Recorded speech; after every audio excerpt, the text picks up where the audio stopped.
Welcome to Module 3, Income Statement. This is one of the 4 financial statements. We've already done the balance sheet. The income statement gives us profit over a period of time. So this is how it lays out. We're using information from the beginning balance sheet, information from the ending balance sheet to create the income statement, which is the profit associated with what was produced during the year. It's for a period of time, and it shows the revenue generated from production, the expenses used in producing the production, and you take the net of those two to get the net profit. It's important that it correspond to the timing of the beginning and ending balance sheets so that you get an accurate picture of what was produced during the year. When is revenue recognized? This is really important because this is where we have a huge departure from GAAP, and it's important to understand what the departure is and why we're doing it. So in GAAP, revenue is recognized when the product is sold. So the revenue is the sales of the product, and then you'll have something called a cost of goods sold. So we're matching the expenses of what was sold during the year to get profit from what was sold. In agriculture, because we have a ready market for a commodity, we want to be able to compare the profit from what was produced across different years, regardless of the timing of the marketing.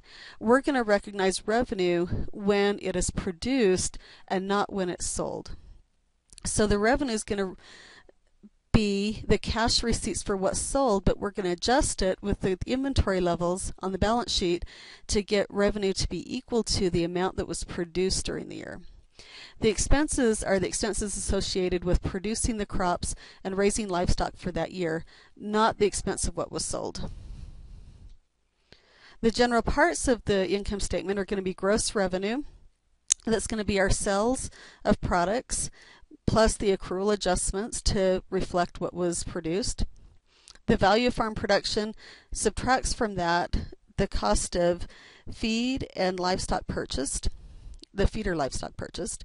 And then we have farm operating expenses, and we've also got the interest expense, and then those two things are subtracted from our value of farm production to get the net farm income from operations. You have gains and losses on the sale of farm assets, net farm income before taxes, add in some off-farm income, the personal income if you need it to show for financing, subtract off income taxes to get the net income. And let's just see what that looks like. So here is what your Excel file should look like in the end, the printout from it. You've got the income statement for the year ending December 31st, 2011. So this is for the entire year.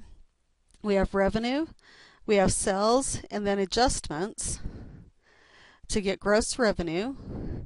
We subtract from gross revenue the feeder livestock and the feed and grain purchase to get the value of farm production.